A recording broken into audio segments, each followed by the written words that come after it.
على عباده الذين اصطفى اما بعد فاعوذ بالله من الشيطان الرجيم بسم الله الرحمن الرحيم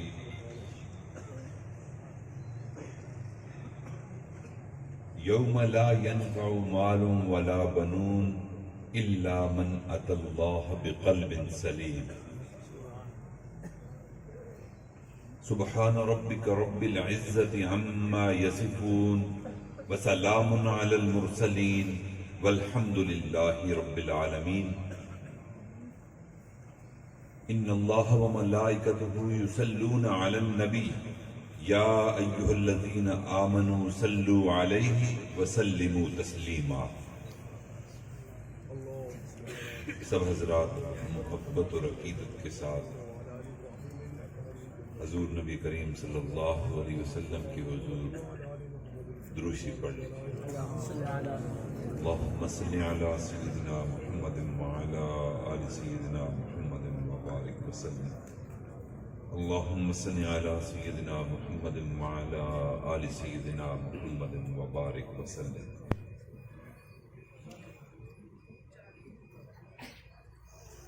اسٹیج پر تشریف فرما معزز و محترم مشائخ اعظام، علماء کرام، دور قریب سے تشریف لانے والے سالکین طریقت، اس علاقے کے غیرت مند مسلمانوں، عاجز بڑا ممنون اور مشکور ہے پیر طریقت، رہبر شریعت، عالم باعمل حضرت مولانا محمد عمر فاروقی صاحب دامت برکاتہم کا کہ انہوں نے یہ موقع دیا کہ آج اس نقشبندی اجتماع میں، اس نورانی اور روحانی اجتماع میں شریک ہے۔ اللہ رب العزت سے دعا ہے کہ اللہ تعالیٰ اس اجتماع کو ہم سب کے لیے برکتوں کو سمیٹنے کا ذریعہ بنائے۔ اللہ رب العزت پوری بستی، پورے علاقے، پورے ملک بلکہ پورے عالم کے لیے اس کو ہدایت کا ذریعہ بنائے۔ میرے بھائیو، ان اجتماعات کا مقصد یہ ہوتا ہے ان روحانی اداروں میں آ کر، خانقاہوں میں آ کر انسان جب یہاں آتا ہے، ان مشائخ کی صحبت میں بیٹھتا ہے، تو اس صحبت کی وجہ سے وہ اپنے میلے دل کو صاف کر لیتا ہے، اپنے دل کی غلاظتوں کو، اپنے برے اخلاق کو، ان کی اصلاح کر کے حضور نبی کریم صلی اللہ علیہ وسلم کے اعلی اخلاق کا نمونہ بن جاتا ہے۔ بے عمل آتے ہیں، اعمال صالحہ کی دولت سمیٹ کر یہاں سے واپس گھروں کو لوٹتے ہیں۔ دلوں کی میل رکھنے والے یہاں آتے ہیں، دلوں کا تزکیہ لے کر اپنے گھروں کو واپس جاتے ہیں۔ غافل دل والے آتے ہیں، ذاکر دل لے کر اپنے گھروں کو واپس جاتے ہیں۔ اللہ رب العزت سے دعا ہے کہ اللہ تعالیٰ ان خانقاہوں کے فیض کو، ان مشائخ کی محنتوں کو پورے عالم میں سلسلے کی انوارات کو پھیلانے کا ذریعہ بنائے۔ میرے بھائیو، ہر بندے کی زندگی میں 3 دنوں کی بڑی اہمیت ہے۔ 3 دنوں کا بڑا عمل دخل ہے. پہلا دن وہ جو انسان کی بندے کی ولادت کا دن ہوتا ہے. دوسرا دن جو اس بندے کے لیے اہمیت رکھتا ہے وہ دنیا سے واپس جانے کا دن ہوتا ہے. اور سب سے اہم، سب سے ضروری اور سب سے زیادہ اس کے مستقبل پر نظر جو اثر انداز ہونے والا دن ہے، وہ دن ایسا ہے کہ جب اس بندے نے اپنے رب کے حضور اپنے نام اعمال کو لے کر حساب کتاب کے لیے پیش ہونا ہے. سب سے اہم، سب سے ضروری، سب سے اہم ترین دن، کہ جس دن یا تو بندہ ہمیشہ ہمیشہ کے لیے کامیاب ہو جائے گا یا ہمیشہ ہمیشہ کے لیے ناکام ہو جائے گا. یعنی وہ فیصلے کا دن ہے. ایک ایسا دن ہے کہ جس دن کھرے اور کھوٹے کی تمیز مل جائے گی. ایک ایسا دن ہے کہ جس دن حق اور باطل کی پہچان صحیح معنوں میں ہو جائے گی کہ کس بندے نے اپنے رب کو راضی کیا اور کس بندے نے اپنے نفس کی پیروی کی. کس نے سنت والی زندگی گزاری، کس نے بدعات سے بھرپور زندگی گزاری، کس نے اللہ تعالیٰ کے ذکر کے ایام دنیا میں گزارے اور کس نے غفلت والی زندگی گزاری. اس لیے میرے بھائیوں اس کو یوم التغابن کہا گیا، یعنی فیصلے کا دن، کھرے اور کھوٹے کی پہچان کا دن، ناپ تول کا دن، میزان کا دن اور فتح اور شکست کا دن. اس دن کی تیاری ہماری، جب ہم اپنے نام اعمال کی طرف دیکھتے ہیں، اپنے دل کی طرف دیکھتے ہیں، تو دل غفلتوں سے بھرپور پاتے ہیں، غلاظتوں سے اٹا ہوا ہے، دل غفلت شعار ہو چکا ہے. میرے بھائیوں اس دن کے لیے نہ مال کام آئے گا، نہ اولاد کام آئے گی. اللہ تعالیٰ فرما رہے ہیں کہ اس دن اگر کوئی کام آئے گا تو سنورا ہوا، خالص، غیر اللہ کی محبت سے پاک، ذکر میں بسا ہوا، اللہ کی محبت سے اٹا ہوا دل کام آئے گا. کوئی اور دل کام نہیں آئے گا. اس دنیا کی زندگی میں انسان کو کچھ غلط فہمیاں ہوتی ہیں، دھوکہ ہوتا ہے. وہ دھوکے اگر مرنے سے پہلے ہم دور کر لیں تو ہم کامیاب ہیں. اگر اس دھوکہ دہی کا شکار ہو کر اپنے وقت کو ہم نے گزارا تو پر اس عظیم دن سوائے حسرت کے ہمارے پلے کچھ نہیں رہے گا. پہلا دھوکہ جو ہر بندے کو ہوتا ہے وہ مال کا دھوکہ ہوتا ہے. اس دنیا میں جس کے پاس مال ہے وہ بختوں والا بھی وہی ہے. جس کے پاس مال ہے اس کو آسائش بھی مل گئی. جس کے پاس مال ہے دنیا کے سارے نظام اس کے ساتھ کھڑے ہوتے ہیں.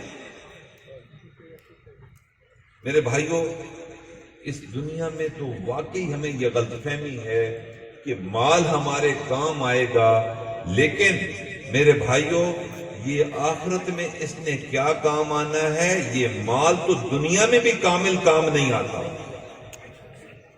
جس نے بھی مال پر بھروسہ کیا اس دنیا کی زندگی میں وہ بھی ذلیل و رسوا ہوا.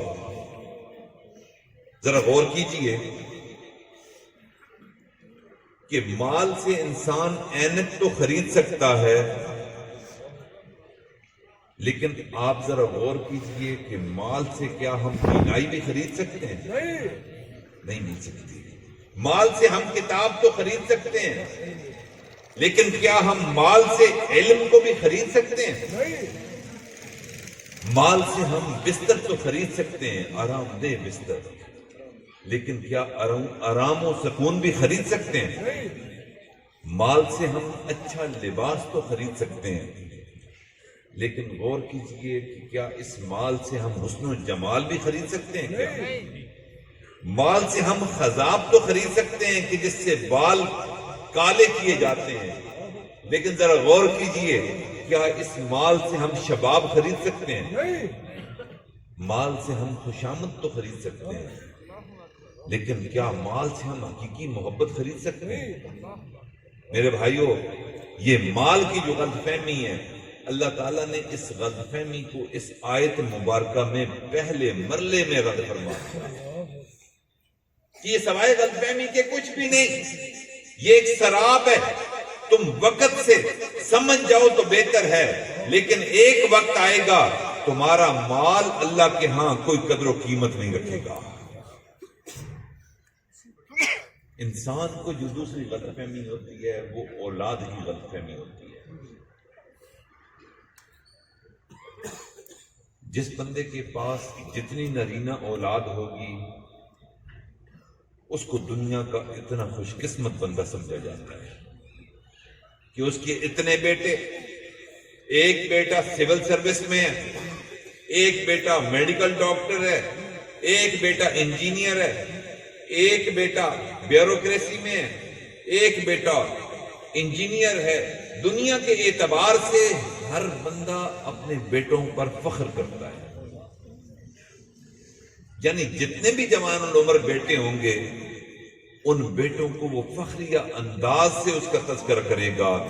اچھے کاروباروں کو سنبھالنے والے یہی بیٹے ہوا کرتے ہیں، اچھے منصبوں پر جو فائز ہوتے ہیں۔ یہ ہمیں غلط فہمی ہوتی ہے کہ میرا بیٹا اگر جنرل بن گیا، میرا بیٹا اگر ڈپٹی کمشنر بن گیا، اگر میرا بیٹا ڈسٹرکٹ پولیس آفیسر بن گیا، میرے بیٹے نے اگر اچھے کارخانے کو سنبھال لیا، میرے بیٹے نے اگر اچھی ملازمت پا لی تو میں دنیا میں کامیاب ہو جاؤں گا۔ ہم اپنے گریبانوں میں جھانکتے ہیں تو واقعی یوں ہی بات ہے۔ بیٹوں کی بھی بڑی غلط فہمی ہوتی ہے۔ اللہ رب العزت نے اس غلط فہمی کو بھی دور کر دیا کہ یہ وہ عظیم دن ہوگا جس دن تم اپنے رب کے حضور اپنا حساب کتاب کروانے کے لیے جب کھڑے ہوگے تو اس دن نہ مال تمہارے کام آئے گا، نہ تمہارے بیٹے کام آئیں گے۔ یہ تو دنیا میں مکمل کام نہ آ سکے، مال کام نہ آ سکا۔ ہم نے بیٹا دیکھا اس دنیا کی زندگی میں والد کا نافرمان ہوا، والد کو اس پر بھروسہ تھا، لیکن کوئی حادثہ ہوا اور اس کا دماغ چلا گیا، کوئی حادثہ ہوا وہ معذور ہو گیا۔ بیٹوں کے باوجود بندہ دنیا کی زندگی میں بھی تنہا رہتا ہے، لیکن آخرت میں تو نہ اس مال کا حصہ ہوگا نہ اولاد کا حصہ ہوگا۔ نہ مال ہمیں نفع دے سکے گا، نہ جوان العمر اولاد ہمیں نفع دے سکے گی۔ اللہ تعالیٰ ارشاد فرماتے ہیں یوم لا ينفع مال ولا بنون الا من اتى الله بقلب سلیم۔ میرے بندو ہوش کے ناخن لو، آنکھوں کو کھولو، عقل سے کام لو، عقل کو اپنی ٹٹولو۔ یہ دنیا میں مال اور اولاد کام نہیں آئے گی، آخرت میں کہاں کام آئے گی؟ آخرت میں اگر کوئی چیز تمہارے کام آئے گی تو وہ سنورا ہوا دل تمہارے کام آئے گا۔ غیر اللہ کی محبت سے پاک دل، گناہوں کی آلودگی سے پاک دل، ہر قسم کے داغوں سے پاک دل، جس میں صرف اور صرف اللہ کی محبت سے لبریز دل اللہ کو پسند آئے گا اور روز قیامت کام آئے گا۔ نبی علیہ السلام نے ارشاد فرمایا کہ جب کوئی انسان گناہ کرتا ہے تو اس گناہ کی وجہ سے اس کے دل پر ایک سیاہ نقطہ لگا دیا جاتا ہے۔ پھر اس کو اگر احساس ہو گیا، اس نے استغفار کر لی، تو استغفار کرنے کی وجہ سے اللہ رب العزت اس سیاہ نقطے کو مٹا دیتے ہیں۔ اگر اس کو احساس نہ ہوا کہ میں نے کس عظمت والے رب، کتنے کریم رب کے حکم کو توڑا ہے، احساس نہ ہوا، کوئی دوسرا گناہ کر لیا، گناہوں پر اصرار کرتا گیا، نقطے پر نقطہ دل میں لگتا چلا گیا، ایک سیاہ نقطہ، دوسرا سیاہ نقطہ، تیسرا سیاہ نقطہ، گناہوں پر نادم نہ ہوا، نقطے پر نقطہ لگتا چلا گیا، ایک وقت آئے گا کہ یہ سفید صاف دل کالے نقطوں کی وجہ سے سارے کا سارا سیاہ ہو جائے گا۔ میرے بھائیوں، اس سیاہ دل کی روز قیامت کوئی وقت نہیں ہوگی۔ جو بندہ بھی سیاہ دل لے کر جائے گا، گناہوں سے، غلاظتوں سے، گندگیوں سے اٹا ہوا دل لے کر جائے گا، اللہ تعالیٰ اس کے دل کو رد فرما کر بندے کو جہنم میں داخل کر دیں گے۔ اس لیے جن خانقاہوں کی محنت اسی دل پر ہے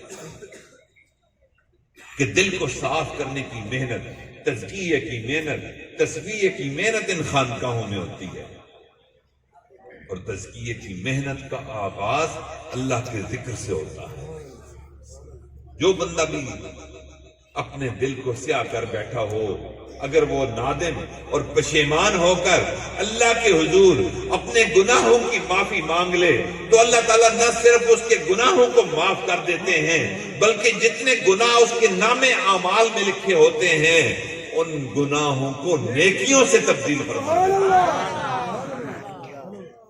نبی علیہ السلام نے ارشاد فرمایا، ان فی جسد بنی آدم لمضغہ، بنی آدم کے جسم میں ایک گوشت کا لوتھڑا ہے، اذا فسدت فسد الجسد کلہ، اگر اس میں فساد مچ گیا تو سمجھ لو پورے جسم میں فساد مچ گیا، اذا صلحت، اگر اس کی اصلاح ہو گئی، صلح الجسد کلہ، اس ایک دل کی اصلاح کی وجہ سے پھر آنکھوں کا دیکھنا تبدیل، اس ایک دل کی اصلاح کی وجہ سے پاؤں کا چلنا تبدیل، اب اس ایک دل کی اصلاح کی وجہ سے کانوں کا سننا تبدیل، اس ایک دل کی اصلاح کی وجہ سے زبان کا بولنا تبدیل، میرے بھائیوں دماغ کا سوچنا تبدیل، پھر تلاوت کریں گے تو لطف اٹھائیں گے، ذکر کریں گے تو لذت اٹھائیں گے، بات کریں گے تو قرآن و سنت کی نکلے گی،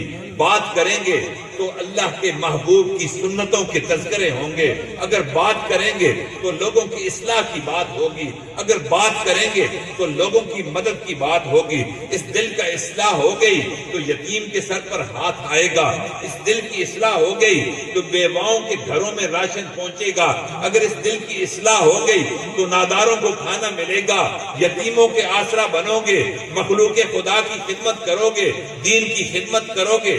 میرے بھائیوں یہ سارے کے سارے کام اس دل کی اصلاح کے بعد شروع ہوتے ہیں۔ اگر دل کی اصلاح نہ ہوئی تو ذکر کی توفیق کوئی نہیں، اگر دل کی اصلاح نہ ہوئی تلاوت کی توفیق کوئی نہیں، اگر دل کی اصلاح نہ ہوئی تو نماز کی حضوری کوئی نہیں، اگر دل کی اصلاح نہ ہوئی تو سجدے کا سرور اللہ تعالیٰ نہیں عطا فرماتا، اگر اس دل کی اصلاح نہیں ہوگی حلاوت ایمانی میرے بھائیوں پوری زندگی نصیب نہیں ہوگی۔ ان الصلاۃ تنہا عن الفحشاء، آج کی نماز ہمیں فحش کاموں سے کیوں نہیں روکتی؟ آج کی نماز ہمیں برا دیکھنے سے کیوں نہیں روکتی؟ آج کی نماز ہمیں نفرت سے کیوں نہیں روکتی؟ آج کی نماز ہمیں حسد اور حرص سے کیوں نہیں روکتی؟ آج کی نماز کی وجہ سے تواضع ہماری زندگی میں کیوں نہیں آتی؟ آج کی نماز کی وجہ سے ہماری زندگی میں عاجزی کیوں نہیں آتی؟ آج کی نماز کی وجہ سے راتوں کا اٹھنا ہماری زندگی میں کیوں نہیں ہے؟ آج کی نماز کی وجہ سے ہم لوگوں کی مخلوق خدا کی خدمت کیوں نہیں کرتے؟ اس وجہ سے کہ دل آلودہ ہے، گناہوں سے توبہ نہیں کرتے، گناہوں کے ساتھ ہی اعمال کرتے چلے جاتے ہیں۔ اور میرے بھائیوں یہ ظاہر کا حسن، یہ جوانی، یہ اولاد، یہ مال، اس کی طرف اللہ تعالیٰ رحمت کی نظر نہیں فرماتے۔ یہ مادی محنت، اس کی طرف اللہ تعالیٰ نہیں دیکھتے۔ اللہ تعالیٰ کن چیزوں کی طرف دیکھتے ہیں؟ نبی علیہ السلام نے واضح کر کے بتا دیا۔ آقا ارشاد فرماتے ہیں ان اللہ لا ينظر الى صورکم، اللہ تعالیٰ تمہارے چہروں کی طرف نہیں دیکھتے۔ حسن تو چلا گیا، جوانی چلی گئی، اولاد کا گھمنڈ رخصت ہو گیا، نبی علیہ السلام فرماتے ہیں کہ اللہ تعالیٰ تمہارے چہروں کی طرف نہیں دیکھتے، وَلَا إِلَىٰ أَمْوَالِكُمْ، نہ تمہاری دولت کی طرف دیکھتے ہیں، نہ تمہاری کار کی طرف دیکھتے ہیں، نہ تمہارے بنگلے کی طرف دیکھتے ہیں، نہ تمہاری صنعت و حرفت کی طرف دیکھتے ہیں، نہ تمہاری زراعت کی طرف دیکھتے ہیں، نہ تمہاری دکانوں کی طرف دیکھتے ہیں، نہ تمہاری مادی ترقی کی طرف اللہ تعالیٰ نظر فرماتے ہیں۔ اللہ تعالیٰ نظر فرماتے ہیں تو کس چیز کی طرف نظر فرماتے ہیں؟ ذرا دیکھ لیجئے، وَلَٰكِن يَنظُرُ إِلَىٰ قُلُوبِكُمْ، ولیکن اللہ تعالیٰ اگر نظر رحمت فرماتے ہیں، دیکھتے ہیں، توجہ دیتے ہیں تو دل کی طرف دیکھتے ہیں۔ وَلَٰكِن يَنظُرُ إِلَىٰ قُلُوبِكُمْ وَأَعْمَالِكُمْ، اور اللہ تعالیٰ تمہارے اعمال کی طرف دیکھتے ہیں۔ میرے بھائیوں، جب اللہ تعالیٰ رحمت کی نظر ڈالیں، ہمارا دل سیاہ ہوگا تو اللہ تعالیٰ کیا ہمارے بارے میں فیصلے کریں گے؟ اگر اللہ تعالیٰ رحمت کی نظر ڈالیں، ہمارے اعمال کی طرف توجہ کریں تو میرے بھائیوں ہمارے اعمال تو سوائے شرمندگی کے کچھ نہیں، ہمیں ندامت کے علاوہ ہمارے اعمال نامے میں کچھ بھی نہیں۔ عمل کے اپنے اساس کیا ہے، بجز ندامت کے پاس کیا ہے؟ ندامت ہی ندامت ہے، شرمندگی ہی شرمندگی ہے۔ میرے بھائیوں، ان خانقاہوں میں آنے کے بعد ہم یہ تہیہ کر کے اٹھیں کہ انشاءاللہ ہم اپنے دل کو سنواریں گے، دل کی محبتوں کے رخ کو تبدیل کریں گے، دل کی چاہتوں کو تبدیل کریں گے، دل کے اندر جو غیر اللہ کی محبت ہے اس کی جگہ صرف اور صرف اللہ کی محبت ہوگی۔ یہ نیت لے کر جائیں۔ ان اشخاص، ان رجال کے پاس آنے کا مقصد یہ ہے کہ ہم گندے دل لے کر آئیں، سنورے ہوئے دل لے کر ان خانقاہوں سے رخصت ہو جائیں۔ اور اللہ تعالیٰ اسی محبت کے طلبگار ہے۔ اللہ تعالیٰ یہی چاہتے ہیں کہ میرے بندے جب آئیں اپنے گندے دل لے کر، تو پھر اللہ تعالیٰ کیا چاہتے ہیں کہ تیری نماز ٹھیک نہیں، تو چاہتا ہے کہ تیری نماز میں تجھے لطف آئے، تو پھر میرے دل کو سنوار لے۔ جب دل کا سنورنا ٹھیک ہو جائے گا پھر تلاوت میں تجھے لطف آئے گا۔ جب دل تمہارا سنور جائے گا پھر آنکھوں سے بدنظری نہیں ہوگی۔ اور بدنظری کے بارے میں نبی علیہ السلام نے ارشاد فرمایا، النظرۃ سہم مسموم من سہام ابلیس، یہ جو بدنظری ہے یہ شیطان کے زہر آلود تیروں میں سے ایک میرے بھائیو تیر ہے، زہر آلود تیر۔ آقا ارشاد فرماتا، یہ نظر کا اٹھانا ہم نے تو معمولی سمجھا کہ کسی نیلی چیز پر نظر پڑ گئی، کسی پیلی چیز پر نظر پڑ گئی، اس کو نظر کو پڑنا ہم کہتے ہیں یہ تو کوئی گناہ کوئی نہیں، بے حیائی والے کام کو ہم گناہ سمجھتے ہیں۔ لیکن میرے بھائیوں ذہن میں رکھیں ایک بات، دنیا کا تیر لگ جائے جسمانی موت واقع ہوتی ہے، یہ نظر کا تیر لگ جائے جس بندے کو اس کی ایمان کی موت واقع ہو جاتی ہے۔ ایمان کی حلاوت اگر چاہتے ہیں، اگر ہم چاہتے ہیں کہ ہمیں نماز میں لطف آئے، سجدے کی لذت ہمیں ملے، تلاوت میں ہمارا دل لگے، ذکر میں بیٹھنا نصیب ہو، تو پھر میرے بھائیوں ان اٹھی ہوئی نظروں کو جھکانا پڑے گا۔ اللہ بڑے غیرت مند ہے۔ ہم اپنی کسی بہن یا بیٹی کی نسبت کسی بندے کے ساتھ اگر ہمیں پتہ چلے تو کتنی غیرت آتی ہے، کتنی غیرت آتی ہے۔ نبی علیہ السلام نے ارشاد فرمایا کہ بنی آدم میں سب سے زیادہ غیرت والا میں محمد ہوں صلی اللہ علیہ وسلم، واللہ اغیر منی، مجھ سے زیادہ مخلوق میں غیرت والا کوئی نہیں، اور میرا رب مجھ سے بھی زیادہ غیرت والا ہے۔ جب یہ دل دینے والی ذات کون سی ہے، یہ آنکھ دینے والی ذات کون سی ہے، یہ کان دینے والی ذات کون سی ہے، یہ زبان دینے والی ذات کون سی ہے؟ جب دل اللہ نے دیا اور ایک اللہ نے دیا اور دل سینے میں ایک ہی ہے، پھر ایک ہی کی محبت کے لیے ہے۔ اگر اس دل کے اندر نفسانی محبت ہوگی، اگر اس دل کے اندر شہوانی محبت ہوگی تو اللہ تعالیٰ غیرت میں آتے ہیں، اللہ تعالیٰ حمیت کا اظہار کرتے ہیں کہ دل تو میں نے اس لیے دیا تھا کہ میرا بندہ تو مجھ سے محبت کرے، کہ دنیا کی محبتوں کو اس دل میں بسا بیٹھا۔ اب دنیا کی محبت کی وجہ سے تجھے مناجات کی توفیق میں نہیں دوں گا، اب اس دنیا کی نفسانی شہوانی محبت کی وجہ سے اب سجدے میں تجھے لطف نہیں آئے گا، اب تجھے ایمان کی حلاوت نہیں ملے گی۔ یہ حلاوت اگر تم چاہتے ہو تو اس دل سے غیر اللہ کی محبت کو بالکل نکال دو، اللہ کی محبت کو لے کر آؤ گے، اعمال کی محبت کی توفیق میں دے دوں گا۔ اس لیے میرے بھائیو آج عہد کر کے جائیں کہ ہم انشاءاللہ اللہ کی محبت سے اپنے دلوں کو جو خالی ہو چکے ہیں، اللہ کی محبت کو انشاءاللہ پیدا کرنے کی کوشش کریں۔ روز قیامت اللہ فرماتے ہیں کہ میں سالم دل کو قبول کروں گا۔ کون سا دل؟ سالم دل، سنورا ہوا دل، داغوں سے پاک دل۔ اللہ تعالیٰ فرماتے ہیں کہ روز قیامت مال لے کر نہ آنا، اولاد کا مجھے نہ بتانا، میں اس کی چیز کا کوئی تمہیں نفع نہیں دے سکوں گا، نفع ملے گا تو سالم سنورے ہوئے داغوں سے پاک دل کا ملے گا۔ میرے بھائیو، ہم اگر فروٹ لینے جائیں بازار میں، ریڑھی پر جاتے ہیں، دکان پر جاتے ہیں کہ ہم نے سیب لینا ہے، میرے بھائیو آپ ذرا غور و فکر کریں کہ آپ سکہ رائج الوقت کھرے نوٹوں کے عوض داغ والے سیب قبول کریں گے؟ آپ کہیں گے نہیں میں نے نوٹ دینے، کرنسی نوٹ دینے، سکہ رائج الوقت دینا ہے، داغی نوٹ میرے پاس نہیں، کھوٹے سکے نہیں میرے پاس، مجھے تو داغوں سے پاک سیب دو۔ اللہ تعالیٰ بھی یہی کہتے ہیں کہ تم دنیا میں اعمال لے کر آؤ گے اور اعمال میں اگر داغ ہو گیا دل پر، ایسا داغی دل میں جنت کے بدلے کبھی بھی قبول نہیں کروں گا۔ اس لیے میرے بھائیوں، ہم نے داغوں سے پاک دل انشاءاللہ لے کر جانا ہے انشاءاللہ۔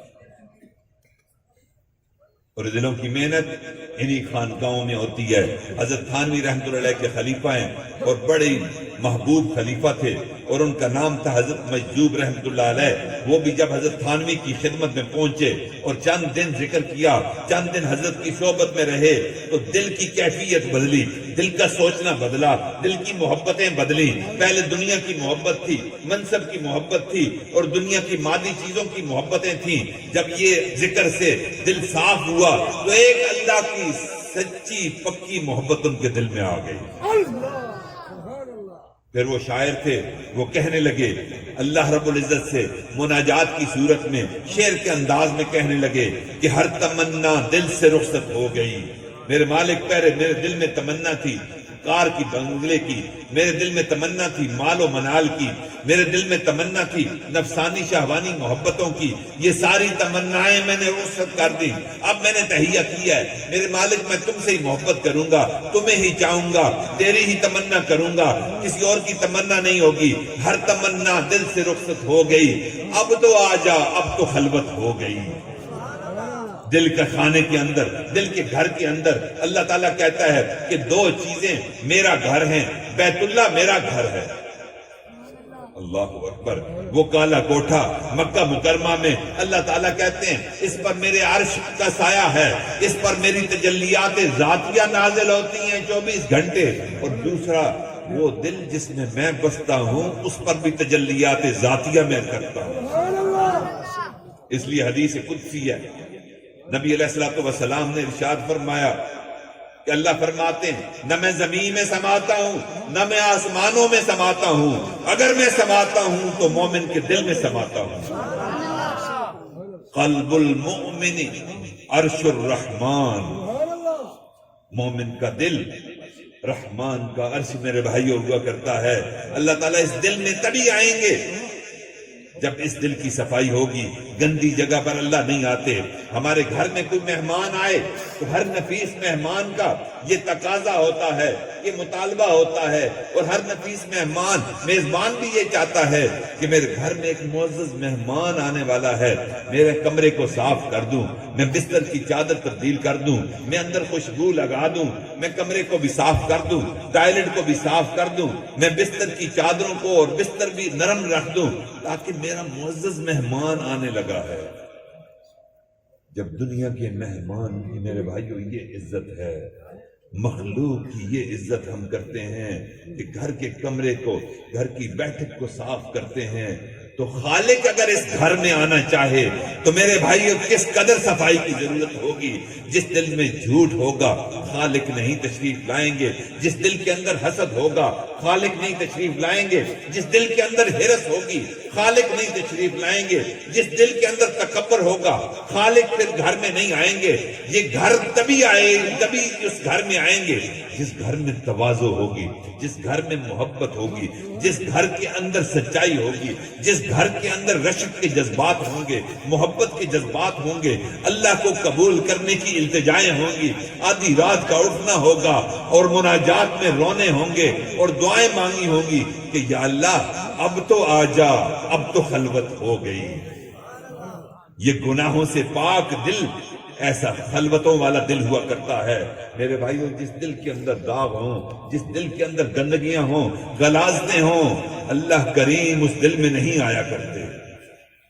اس لیے آج کی اس مجلس میں یہ نیت لے کر اٹھیں کہ ہم نے اپنے دل کو صاف کرنا ہے، ہر قسم کی غلاظتوں سے پاک کرنا ہے، ہر قسم کی آلودگیوں سے پاک کرنا ہے. اس خانقاہ میں آنے کا مقصد بھی یہی ہے کہ خانقاہ کے اندر جو بزرگ بیٹھے ہوئے آپ ان کے ہاتھوں میں ہاتھ دیں، اپنے آپ کو اپنی اصلاح کے لیے پیش کریں، اور اس طرح پیش کریں کہ جس طرح مردہ غسل کرنے کے لیے غسال کے ہاتھ میں ہوتا ہے. جو غسل کر دے رہا ہوتا ہے مردے کو، وہ مردے کو کبھی سیدھا کرتا ہے، کبھی الٹا کرتا ہے. مردہ یہ نہیں کہتا کہ تم کیا کر رہے ہو، کھٹے پر مجھے تو نے لٹا دیا. کبھی دائیں کروٹ دیتے ہو، کبھی بائیں کروٹ دیتے ہو. میرے بھائیوں وہ مردہ نہیں کہتا. مردہ بن کر اگر ہم اپنے آپ کو اپنے شیخ کی خدمت میں اصلاح کے لیے پیش کریں گے، جب تک پیش نہیں کریں گے میرے بھائیوں اصلاح نہیں ہوگی. اللہ سے دعا ہے کہ اللہ تعالیٰ ان خانقاہوں کے فیض کو عام فرمائے. ان خانقاہ میں جو مشائخ بیٹھے ہیں اللہ تعالیٰ ان کی زندگیوں میں برکت عطا فرمائے. میرے بھائیوں یہاں ہم آئیں تو جہاں ہم دعاؤں کے لیے عرض کرتے ہیں، سب سے پہلے ان مشائخ سے یہ عرض کیا کریں کہ اپنے مربی سے عرض کریں، اپنے شیخ سے عرض کریں کہ ہم اس خانقاہ میں آنے کا مقصد صرف ایک ہی ہے کہ ہم نے اپنے روٹھے رب کو بنانا ہے. جو رب ہم سے روٹھ گیا، ان خانقاہوں میں یہاں راضی کرنے کے طریقے بتائے جاتے ہیں، رونے کا طریقہ بتایا جاتا ہے، مانگنے کا طریقہ بتایا جاتا ہے. ان خانقاہوں میں آ کر سنت کی محبت طلب کریں اللہ سے. ہم کہتے ہیں کہ ہمارے بچوں کے مستقبل کے لیے دعا کر دیں، فلاں بیمار ہے اس کے لیے دعا کر دیں. ضرور کہنا چاہیے مشائخ سے، لیکن ان خانقاہوں کا اولین مقصد میرے بھائیوں یہ ہے کہ اپنے رب کے ساتھ اپنے رشتے کو ہم مضبوط کریں، نبی علیہ السلام کی محبت اس دل میں پیدا کریں، اس دل کے اندر کی غلاظتوں کو نکالنے کے لیے جدوجہد کریں، اور ذکر کی نعمت لے کر اپنے گھروں کو لوٹیں. اللہ سے دعا ہے کہ اللہ رب العزت اس اجتماع کو اپنی بارگاہ میں قبول و منظور فرمائے، حضرت کے فیض کو عام دام فرمائے، اور حضرت کے وجود اور جو اس علاقے پر ایک نعمت کی صورت میں موجود ہے. میرے بھائیوں آپ سب ان سے فیض اٹھائیں اور فائدہ اٹھائیں.